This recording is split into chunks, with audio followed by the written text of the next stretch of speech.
Olá pessoal, sejam muito bem-vindos ao meu canal. Chegou o dia do nosso encontro, nosso domingo, e hoje o assunto é muito importante. A saúde, sabe da onde? Do nosso olhar. Hoje eu tô aqui com o médico doutor oftalmo, doutor Alonso. Bom dia, doutor. Bom dia, querida, é um prazer estar aqui com vocês. Esse café da manhã é lindo. Não estou nem acostumado. Eu acordo, tomo um café e já começo a trabalhar, viu? Muito obrigado pelo convite, pelo carinho, viu? Eu que agradeço a oportunidade de te ouvir, né? Doutora, eu gostaria de saber a sua história. Por que os olhos? Como tudo começou? Eu fiz faculdade de medicina na PUC de Campinas, né? E Campinas é uma cidade que tem tradição em oftalmologia, né? E aí eu também tive um bocado de sorte, porque eu tinha uma prima minha que era casado com um médico muito famoso, um oftalmologista, e eu tinha contato com ele eventualmente, assim, Natal, Ano Novo e tal. E quando eu estava fazendo faculdade, num desses almoços e tal, eu fui falar se eu podia acompanhar ele, né? E era o Dr. Leôncio Queiroz Neto, lá do Instituto Penido Burnier. E ele me convidou num domingo para assistir ele fazer um transplante de córnea. E eu fui assistir aquilo, eu era estudante de medicina, eu fiquei louco, né? Falei, meu Deus do céu, o que é isso? É isso que eu quero fazer. E aí eu comecei a encher a paciência dele. E ele é um cara workaholic. E aí eu me lembro que a faculdade começava às 8 horas da manhã, terminava às 5 horas da tarde. Então, às vezes, eu ia antes da faculdade ver ele operar, e depois da faculdade comecei a acompanhar. Daí eu prestei a prova de residência, passei, fiquei por lá esses 3 anos mínimos que você tem que fazer de residência. Tá. E aí começou desse jeito, assim. Começou pela inspiração do Leôncio, que é um cara espetacular. Ele opera ainda muito em Campinas, é uma liderança, um cara, aquele tipo de pessoa rara que é tudo. Olha só aquela foto ali. Aquela primeira foto minha com o Leôncio, acho que é em 92, 93. É o chefe, meu eterno chefe. Eu magro, eu magri, ele ia dar uma aula seguida de uma entrevista para uma revista. Nossa, e aí ele é um cara muito generoso, né? E ele sempre incluiu aí na vida dele os residentes e os estagiários e tudo mais. O Leôncio é uma pessoa raríssima, é um cara brilhante, ambidestro. Ele é canhoto, mas opera com as 2 mãos, que é uma coisa rara, bonito de ver. É um fora de série. Eu tenho uma dívida de gratidão eterna com o Leôncio aí, de ter pego na minha mão para me ensinar a operar, né? Nossa, que incrível. Ter uma pessoa assim, né, que... É tudo. Nossa, é tudo, né, doutor? Na medicina é tudo, viu? Porque a residência é muito difícil. Que você tem que... É um aprendizado em serviço, você trabalha muito, você chega muito cedo, você passa a visita. E a oftalmologia é uma especialidade, embora o olho seja tão pequenininho, a oftalmologia é uma especialidade muito grande, né? Sim. E você tem que aprender a clínica, a semiologia, a cirurgia. O oftalmologista, embora existam subespecialidades, né? Ele acaba fazendo um pouquinho de tudo. Ele faz a clínica, ele faz a cirurgia, alguns fazem os exames também. Então a residência é doída, né? É bem desafiadora, né, doutor? Se você não tiver alguém... É interessante porque dentro do hospital, na residência, você chega muito jovem, mas tem os residentes mais velhos também, que estão na sua frente. Esse pessoal faz muito também a diferença no seu dia a dia, né? E o Penido era um lugar interessante porque recebia residentes do mundo inteiro. Nossa. Então eu tinha residente da Bolívia, do Chile, da Argentina. Tinha gente do mundo todo que vinha para aprender e para ensinar. Diversas conexões, né, doutor? É um lugar fantástico, assim, um aprendizado de oftalmologia de vida gigante, assim, né? E lá dentro você acaba né, se identificando com algumas pessoas. E eu tive duas grandes influências lá. Primeiro o Leôncio, que é um cara fantástico. O Leôncio está vivo e ainda operando muito bem. E a outra é o Dr. Toledo, que infelizmente já não está mais com a gente, que era um cara também fantástico, um retinólogo, né? Que faz uma subespecialidade da oftalmologia, muito difícil, que é a retina. Mas o Toledo era meio um mentor para pra meninada, né? Nossa. Era uma referência, um cara extremamente ético, inteligente e tal. Tipo de médico que aos pouquinhos vai sumindo, porque o perfil da medicina vai mudando, a tecnologia é boa, mas às vezes a tecnologia deixa a medicina um pouco mais fria, né? Entendi. Tira Sim. o calor humano e tal. Sim. O Toledo era um cara que tinha essa leitura do ser humano. Não, isso quem estudou foi marcado por ele, né? Ele já não está mais com a gente, mas ele deixou aí algumas centenas de alunos. Nossa. Eu cito ele todo dia. Que legal. Meus residentes hoje, alguns me falam assim, nossa, Marco, parece que eu conheço. De tanto que eu cito. Né? Poxa, que interessante. Era um cara que tinha o prazer de transmitir conhecimento, que é outra coisa. Você tem médicos fantásticos, cirurgiões fantásticos, mas nem todos têm o desejo ou o dom e a didática de transferir conhecimento. Sim, exatamente, né? Porque a gente tem cirurgiões maravilhosos, mas que não tem ligação acadêmica, não tem a pretensão e também ninguém é obrigado a ensinar, a transferir. Mas aqueles que transferem, a gente tem que ter um carinho especial, porque é muito difícil ensinar a operar. É, né, doutor? Muito difícil ensinar a operar. É muito desafiador você ficar do lado de um cirurgião jovem e tutoriando e tudo mais. É um caminho muito árduo. Sim, é uma grande responsabilidade ali, né, doutor? Qualquer errinho ali, né? É muito difícil, porque ele tem que se antecipar às situações, né? Então aí eu deixo um abraço a todos os médicos que em algum momento da vida doaram seu tempo, uma generosidade gigantesca de formar outros colegas, inclusive formar outros colegas para fazer a sua própria especialidade e concorrer com eles, Nossa, né? No mercado, num futuro não muito distante, né? Sim. Então esse pessoal eu tiro o chapéu. Quem milita na área de internato, residência, fellow, esse pessoal é diferente. Esse pessoal tem a generosidade, são doadores, né? Tem gente no mundo que é receptor e gente que é doadora. Sim. Esse pessoal veio no mundo para doar, para fazer a diferença. Doutor, me fala uma coisa. Aí você se formou em 1990 e... Eu termino a faculdade em 92 para 93. Tá. Aí eu fico no peninho de 93, 94, 95. E aí quando eu termino a residência, você tem que prestar uma prova, um título de especialista. Nossa, duro também. Nossa. Duro. Você tem que ir para São Paulo prestar. Você pode prestar ou dentro do Congresso brasileiro. E aí acabei voltando para Santos. Nossa. Que minha família é daqui, meu pai é médico daqui, meu irmão é médico daqui. Nossa, que legal. Meu irmão é oftalmo, meu pai é anestesista. Gente. Papai tem 90, vai completar 92 anos esse mês aí. Nossa, que incrível. É o Rochedo de Gibraltar, na Fortaleza. Top. E na época, meu pai ia fazer uma cirurgia de ponte de safena. Daí eu decidi voltar para casa. Eu falei, vou voltar para casa. Esse é o seu pai, doutor? Esse é o Toledo. Esse é o Toledo. Esse é o Toledo. Uau. Professor Milton Toledo. Que legal, que bacana. Esse é um cara assim, que marcou a vida de muita gente. Quem teve o prazer de conhecer ele ainda por pouco tempo é um cara fora de sério, né? Que bacana. É uma pessoa maravilhosa. Onde quer que ele esteja agora, está encantando todo mundo. Era um encantador de pessoas, né? Nossa, que bacana. Cara maravilhoso, já tinha uma formação impecável. Na época ele teve que ir para fora do Brasil, ele foi para Boston para aprender a operar a retina, porque quando... Aí meu irmão Eduardo é oftalmo também. Que legal. Ele é mais velho do que eu. É uma figuraça. É um meio... E vocês dois já fizeram alguma cirurgia juntos? Às vezes a gente opera junto. Mentira, que legal. Mas ele gosta muito de uma subespecialidade que ele domina muito bem. Ele faz via lacrimal, oculoplástica, como ninguém. Como pouca gente faz em excelência a cirurgia. Cada dia ele está se especializando mais e mais em fazer essa parte da oftalmologia, embora de vez em quando a gente opera. Olha, papai, eu, Eduardo, Celção, meu sócio, a gente se encontrou há 30 anos atrás, foi amor à primeira vista. O Celso que incrível. tem que me aguentar até hoje.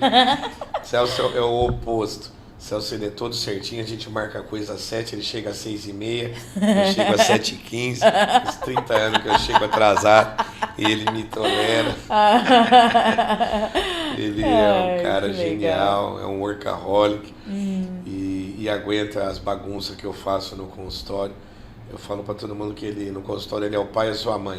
Porque esse é o Michael, fizemos residência junto. Essa foto é quando eu tava terminando a residência. Nossa, doutor, colega que meu, legal. fizemos residência junto, cara brilhante. Hoje mora no Rio de Janeiro, amigão. E aí, olha, a gente sorrindo aí, não sabia que a gente ia encontrar pelo caminho ainda, né? Essa foto tem pelo menos 35 anos, deve ter. Nossa, fácil. Que bacana. Fácil. Show. E aí, doutor, aí o senhor veio, né? Porque seu pai ia fazer a cirurgia.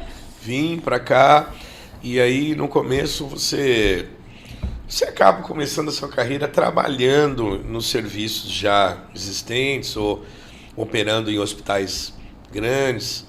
E aí demorou um tempo para mim encontrar o Celso, e aí perto de 99, porque eu venho para Santos em 95, e aí perto de 99, eu e o Celso, a gente decide fazer a clínica junto, aí nasce a Unilaser.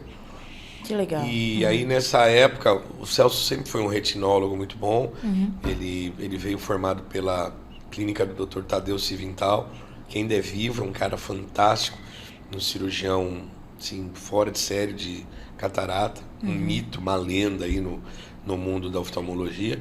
E ele vem para cá para fazer uma parte da oftalmologia que é a retina, que é a parte, eu acho, mais difícil. E eu queria fazer refrativa, então a gente acabou juntando, né? Cada um fazia uma parte. E a gente tá junto desde 99 aí. Nossa. Mas, olha, estamos indo para 26 anos de Unilaser aí, é tempo, né? Que legal. Doutor, ter alguém para guiar ali é fantástico, né? Mas como foi para você fazer a sua primeira cirurgia? Qual foi a sensação? O que passou pela sua cabeça? A primeira cirurgia eu fiz com o Leôncio no meu lado, mas é interessante, a gente começa... Você não começa operando catarata, não. Tá. Você começa operando pterígio, calásio, que é o tersol, né? Drena um tersol, depois tira um pterígio. E você pode operar olhos de porco, olho de coelho, para você começar treinando ali, treinar, né, doutor? para depois você passar com um tutor para operar um paciente de verdade e tal. Mas é tenso, viu? Vou falar para você que hoje, quando eu vejo um cirurgião mais novo que vai operar pela primeira vez, eu falo, caramba, tadinho. Porque é difícil. É muita responsabilidade ali, né, doutor? E você tem que se adaptar a operar no microscópio. Talvez isso seja mais difícil, diferente da maioria das cirurgias, que você tem que olhar pelo microscópio. Então você precisa de um período de adaptação, para você não ter visão dupla, para você se acostumar a operar com muitos aumentos, né? Qualquer movimento que você faz é muito rápido. Nossa. Mas é dia a dia, né? Sim. Essa fase é muito dura. É muito dura, viu? Não tenho saudades, não. Sim, porque primeiro fica aquela tensão, né, pra fazer acontecer ali, dar tudo certo, e depois a preocupação, será que deu certo, tá tudo bem, né? Aquela recuperação pós-operatório, né, doutor? Tirar o curativo no outro dia do primeiro pós-operatório é uma fortes emoções. Doutor. Talvez seja por isso que quando você separa estatisticamente por profissão, você vai encontrar na medicina as pessoas vivem menos. Sim. É muito interessante. Se alguém tiver curiosidade de entrar aí no ChatGPT, no Google, e vai encontrar que os médicos acabam vivendo menos do que os outros profissionais, que o índice de longevidade é menor, que o índice de depressão é maior, que o índice de alcoolismo, doutor, suicídio, divórcio, tudo que você pode imaginar, meu Deus, é maior, porque a pressão é muito grande. A pressão é muito grande e não tem jeito. Cada um vai lidar com a pressão de uma forma, né? Então, algumas pessoas têm mais estrutura, outras têm menos. Algumas têm mais retaguarda familiar, outro faz terapia, o outro tem um hobby. Cada um faz alguma coisa para baixar o nível de estresse, né? E isso é importante, porque tem uma fase da vida que você trabalha mais, né? Sim. Quando você é mais jovem, você acaba trabalhando mais, e quando você é mais jovem, você tem menos poder de escolha, Sim. né? Você acaba fazendo o que te pedem para ser feito. Sim. Você escolhe menos, qualquer profissão. Eu acho que é isso. Depois que você está mais velho, você tem mais poder de escolha, Sim. de escolher onde você quer operar, onde tem mais retaguarda, mais tecnologia, né? E aí começa a melhorar um pouco a coisa pro seu lado, né? Você fica menos estressado porque você está num ambiente mais controlado. O fato da gente ter se reunido para fazer a clínica nossa, melhor ainda, porque o Celso trouxe da cabeça dele coisas que ele achava muito positivas no Instituto Tadeu Civital, eu trouxe coisas que eu achava que eram muito positivas do Penido. Então hoje a Unilaser tem um pouco de Penido, um pouco de Tadeu Civital e um pouco das clínicas que a gente visitou durante a vida. Sim. E os cursos que você fez. E a gente era muito inquieto, a gente viajava para fora do Brasil ou dentro do Brasil para visitar os grandes hospitais, as grandes clínicas, para trazer ideias e implantar, tropicalizar essas ideias, né? Implantar dentro da realidade do Brasil. E aí é melhor, né? Você operar num lugar que você montou, porque as coisas foram montadas da forma que você Exatamente. pensa, né? Aí o estresse é menor. Sim. A equipe é igual futebol, né? Joga todo mundo toda semana junto. Sim. Então as coisas fluem, né? Que legal. Então hoje é mais fácil. Hoje é mais fácil. Embora a gente comece a ficar velho, e aí quando se opera muito, começa a dor nas costas, dor no pescoço. Ficar velho é um problema. O cirurgião tem prazo de validade, né? Nossa, doutor. Uma hora que você vai ter que começar a optar por fazer as cirurgias mais curtas, que você não fique tanto tempo sentado. Tem cirurgia que é muito comprida para você ficar lá, muito estressante, né? A oftalmologia tem isso, a tecnologia também encurtou o tempo cirúrgico. Hoje uma catarata é feita em 10 minutos, uma cirurgia refrativa em 5. Né? E antes era quanto tempo, doutor? Sem a tecnologia? A cirurgia de catarata, quando eu comecei a fazer residência, durava 1 hora para fazer uma catarata. Né? A cirurgia mudou radicalmente em 30 anos. A tecnologia fez com que a cirurgia ficasse muito mais rápida, a recuperação do paciente muito mais rápida, né? Mas também a exigência do paciente passou a ser maior e as pessoas têm muita dificuldade de entender que, por mais que exista tecnologia, cirurgia é cirurgia. Sim. Né? Toda cirurgia tem sua estatística de complicações e desafios e tudo mais. E isso é um grande problema hoje num mundo imediatista. Sim. Né? Aquela coisa de tudo para ontem, né? Tudo ser muito rápido. Essas pessoas são mais exigentes. Sim. A tecnologia também botou pressão. Há 30 anos atrás, com menos tecnologia, o paciente era mais tolerante, ele aguardava mais pelo resultado. O mundo mudou, né? Sim. É o que o pessoal fala que é um mundo líquido hoje, né? Então é mais um desafio para você controlar a ansiedade dos pacientes. E tem uma coisa que o americano fala que é bem bacana, que chama chair time, tempo de cadeira, que é você conversar tudo que tem que conversar antes de operar. Ah, tá. Que é para desmistificar o procedimento, né? Em tempos que existe muita informação disponível, nem toda informação que está disponível na internet é baseada em evidência ou tem respaldo acadêmico, né? Hoje o mundo mudou bastante. Sim. Tem muita gente que trabalha forte com publicidade, Instagram, TikTok e tudo mais, e também é um problema, né? É um mundo novo. E as pessoas às vezes se iludem, né? Isso é muito comum. Eu hoje de manhã estava escovando os dentes e estava olhando lá, médico especializado em medicina anti-envelhecimento morre aos 31 anos. Falei, putz. Aí você vê que é um cara que... Aí você vai olhar a imagem, é um cara lindo, fortíssimo, musculoso, não sei o que. Quer dizer, é a imagem que ele vende de que ele tem uma vida saudável e a vida dele é tão saudável que ele infartou com 31 anos. Entendi. Esse é o grande problema. Sim. Quer dizer, não é a aparência das pessoas, é o que tem dentro da cabeça dela, ela pode fazer por você. Sim. Eu me lembro quando eu estudava na PUC, eu tinha um professor de cardiologia que fumava 3 maços de cigarro por dia. Doutor. Mas era um cara brilhante. Sim. Ele falava assim, olha, eu tô aqui para cuidar de você, não de mim. Eu vou morrer cedo porque eu não consigo parar de fumar. Mas era um cardiologista brilhante. E ninguém discutia isso. Sim. Eu não ia no cardiologista porque ele era bonito, lindo, musculoso e com o cabelo perfeito. Essa coisa da imagem aí, o pessoal vai pagar o preço. Exatamente. De ser escravo de uma imagem projetada de sucesso. Sim. Né? E isso é muito interessante, né? Porque na medicina hoje, os pacientes cirúrgicos, normalmente, o que atrai o paciente cirúrgico é o sucesso de outro paciente cirúrgico. Tá. É a consistência, porque casos desafiadores, difíceis, todo mundo vai ter, quem opera muito.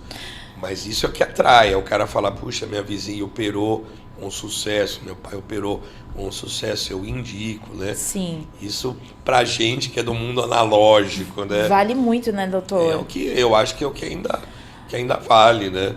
Do que você escolher porque o seu médico é mais bonito. Se vocês tiverem que escolher médico por ser bonito, eu vou ter que me aposentar. Eu não tenho mais mercado para mim. Acabou tudo para mim. Doutor, agora uma curiosidade. Hoje também, né? Hoje é muito fácil você encontrar óculos, né? Com diversos graus assim, disponível. E as pessoas compram sem receita. As mulheres também com essa questão dos cílios, as lentes também, que para fazer vídeos na internet, ou porque gosta de um olho mais claro, para uma maquiagem e tal. Isso é grave, né, doutor? Os cílios, eu olho, porque assim, a gente vê no aumento, né? Sim. Se a paciente pudesse ver no aumento do jeito que a gente vê, provavelmente ela não usaria. Nossa. Né? Porque, na verdade, ele é sintético, Sim. ele é colado na sua pele e nos seus cílios. Então, aquela cola que é usada para manter os cílios grudados na pele, ela também vai atrair sujeira, fungo, bactéria, muco. Então, ele atrai sujeira para o olho, né? E o mundo tem esses modismos, né? Eu espero que passe essa moda logo, porque que não faz bem, não faz bem. Mas fica lindo. Você tem outras opções para que você fique com os cílios bonitos. Hoje a gente tem no mercado uma série de máscaras de cílios. Sim. O rímel mesmo evoluiu muito, porque o rímel no começo ele era derivado do petróleo, ele era altamente químico, né? Hoje a gente tem umas máscaras de rímel que são à prova d'água, que a mulher pode colocar e que fica bonito. Né? Quem não se lembra antigamente que a mulher usava Curvex, Sim. né? Que era para manter os cílios na posição. O Curvex era muito menos perigoso do que ficar colando né? cílios, né? Mesmo que seja muito bem feito, fio a fio, é um ataque para o olho. Mas é um modismo, como muitos modismos. Sim. Vai passar, como a gente teve uma época das lentes de contato com cor, Sim. o pessoal saía correndo para comprar. E a lente de contato para ficar colocada no olho o tempo inteiro, ela faz bem, né? Ela diminui o perfil de oxigenação da córnea, você deve passar em consulta periodicamente, como o pessoal que compra os óculos sem receita, né? O óculos de perto sem receita para o paciente mais velho, eu até relevo porque tem muito lugar no mundo, nos Estados Unidos mesmo, se você tiver 40, 50 anos, e quando você não arruma uma consulta, você vai lá numa farmácia, compra um óculos de perto, provisório, até você conseguir a sua consulta e tal. Mas, no geral, quando você compra o óculos pronto e você não passa na consulta, você perde uma chance de ser examinado.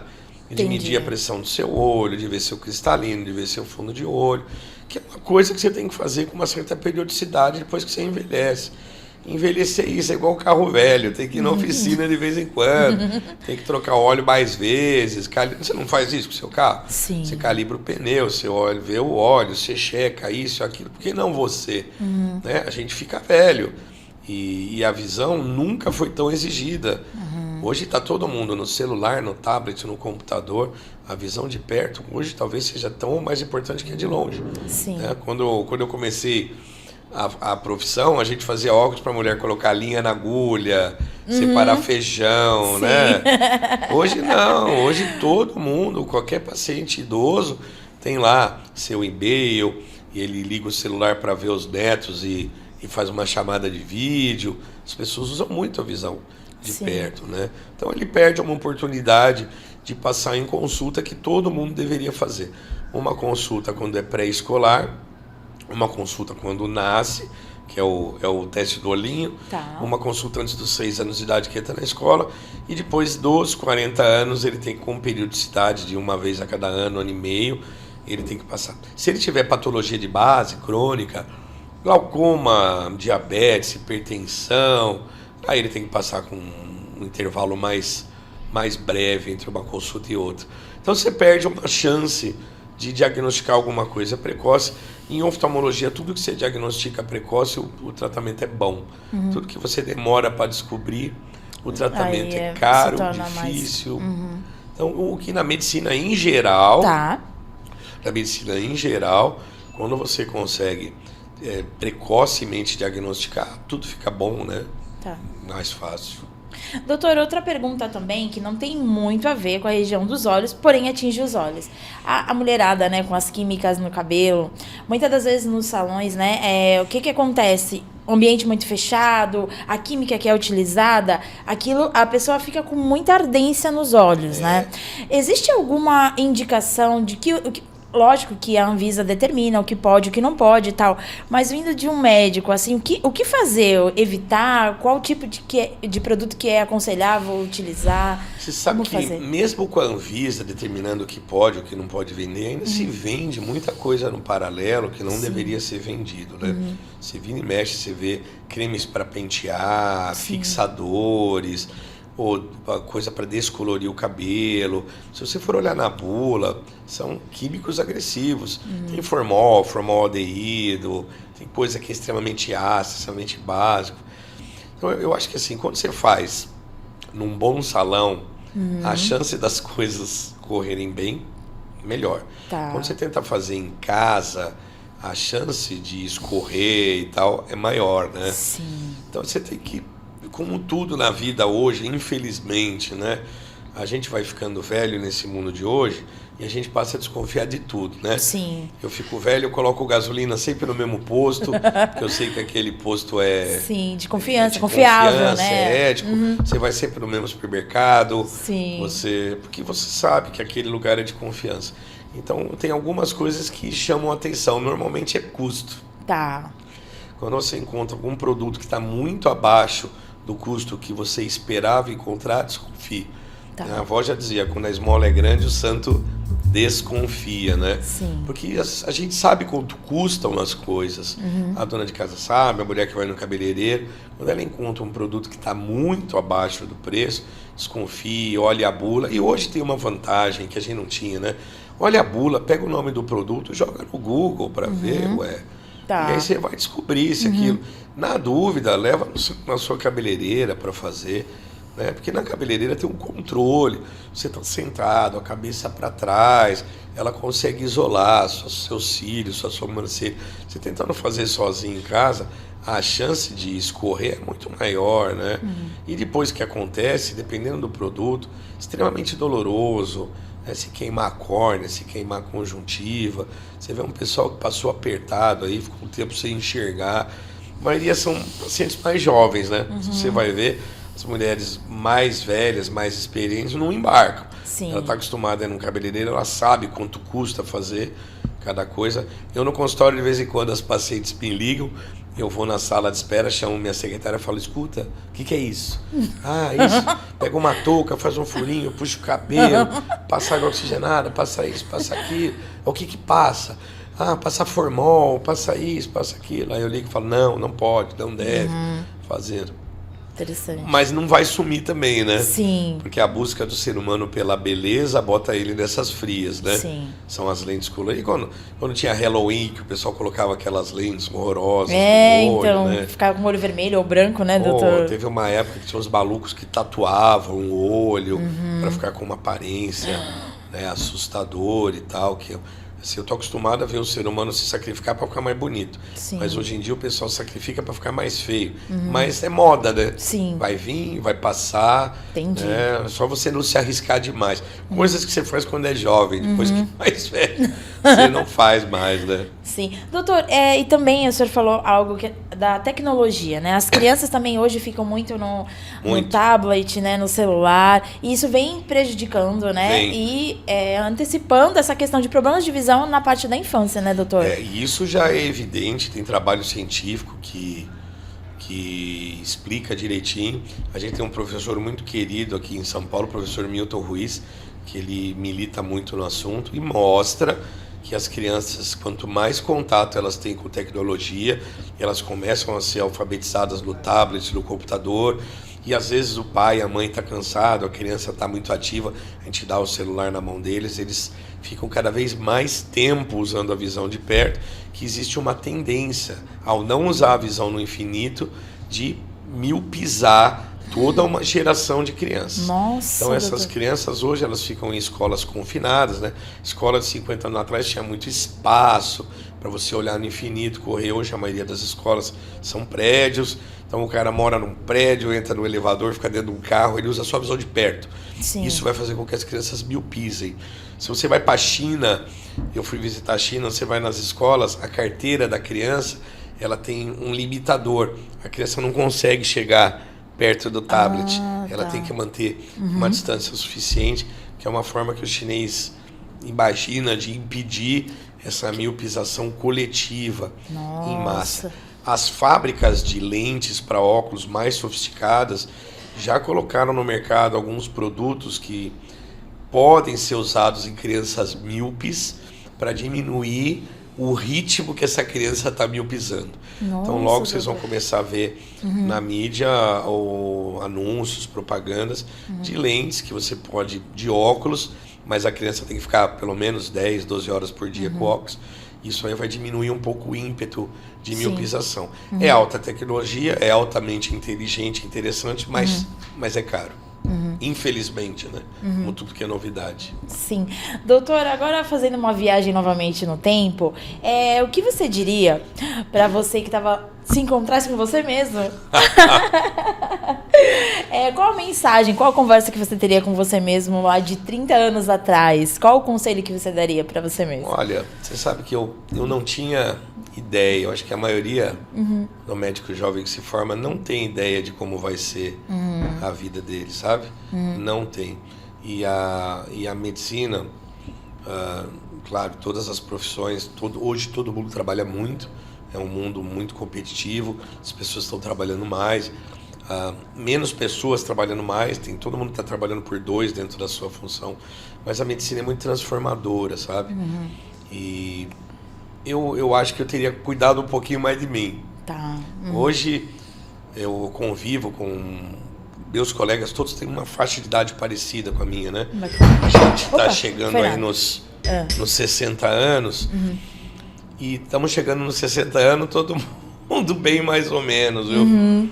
Porque você para de cuidar de você para você estudar mais, para você trabalhar mais, porque você tem que fazer a prova do título de especialidade e depois você corre atrás de fazer um fellow ou alguns atrás de carreira acadêmica, um mestrado, um doutorado, e você tem que trabalhar para suprir a sua família e o pessoal não se cuida. E eu me incluo nesse, o pessoal não se cuida. E aí você chega perto dos 60 anos, a maioria conseguiu, dentro da carreira, atingir os objetivos, mas tá todo mundo aí mais ou menos. Tá todo mundo diabético, hipertenso, acima do peso, colocando estente, safenado. Então esse talvez seja o desequilíbrio, né? Eu acho que eu desequilibrei demais durante uns anos, que a gente só trabalhava todo dia, e você acha que você é jovem, vai ser jovem para sempre. Sim. Né? Não pare de tomar conta da máquina aí, viu? Faça uma atividade física. Eu hoje me cuido muito mais do que eu me cuidava quando eu tinha 40 anos. Há uns anos atrás eu descobri na minha vida uma atividade física que eu me apaixonei, Eu faço jiu-jitsu 4 vezes Uau, por semana. Que legal! Eu doutor. acho fantástico. Nossa, muito bom. Eu divulgo para todo mundo. Eu acho perfeito, assim, como atividade física, como terapia, como um exercício de concentração. Eu acho fantástico. Um grupo de pessoas extremamente éticas e generosas. Botei minha filha para treinar Que comigo. legal, doutor. E hoje eu me cuido muito mais Tá. do que eu me cuidava com 30 anos. Porque Sim. você acha que não vai ficar velho, que você não vai ficar doente, e vai. Sim. Entendeu? Então se prepare, porque a diferença entre ter tempo e ter dinheiro é que dinheiro você sempre sabe quando você tem, mas É mesmo, né, tempo doutor? você nunca sabe quanto você tem. É. Então a maioria das pessoas chega aos 60 anos e gastou todo o tempo para fazer uma carreira bacana e daqui para frente vai pagar o preço Sim. de adoecer. Então a maioria dos grandes médicos que eu conheço, que tem carreiras fantásticas, né, pagou esse preço alto. Isso eu teria mudado. Eu teria me cuidado um pouquinho mais. Ainda está em tempo, né? Ainda está em tempo de ficar um velhinho sassarico aí. Mas esse é o que eu falo para vocês. Cuide de você, porque você, o médico, você é seu corpo, é a sua capacidade. Que adianta você saber tudo e depois você ficar doente e não Sim. poder trabalhar. E o médico, quando ele não consegue trabalhar, acaba a vida.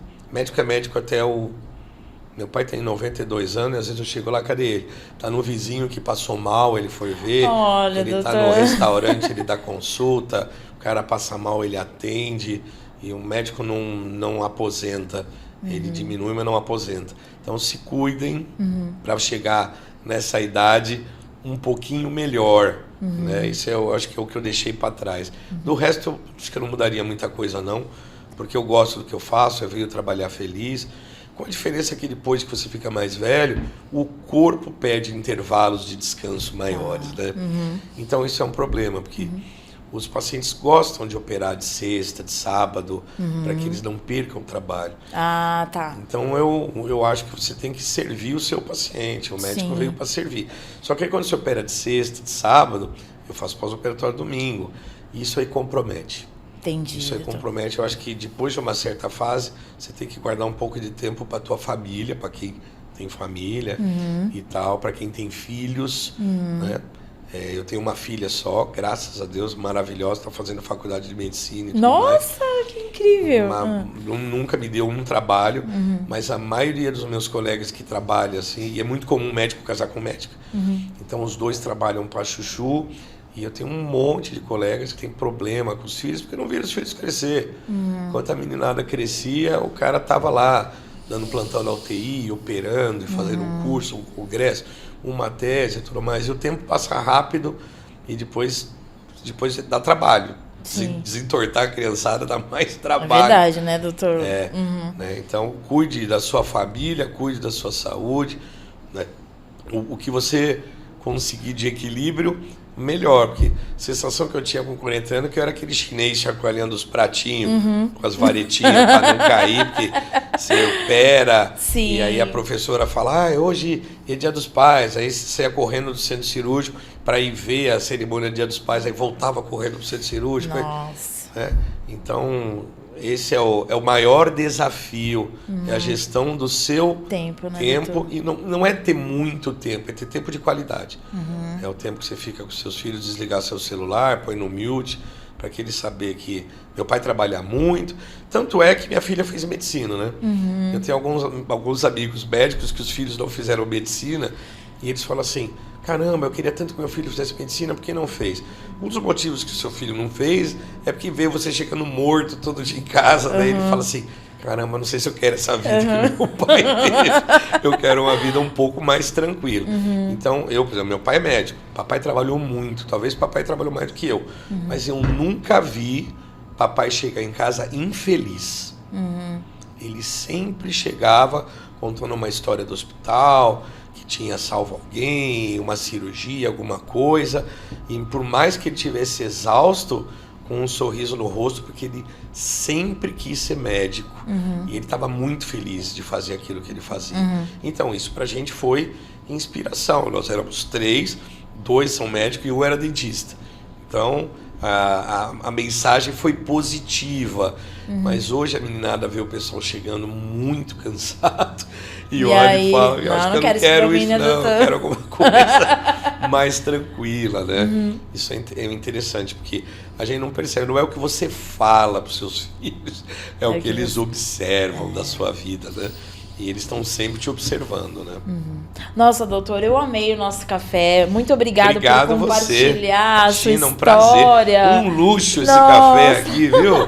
Muito simples, mas com muito carinho, né? O Max falou que eu ia ter um café de príncipe aqui. Eu não tô nem acostumado, hein, Max? Já consumi mais caloria do que eu podia.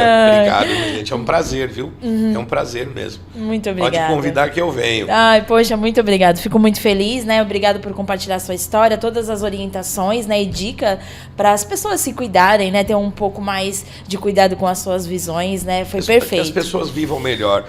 No fundo, ó, quem escolheu a carreira de ser médico é para fazer a diferença na vida das pessoas. Eu acho que quem faz medicina é porque gosta de gente.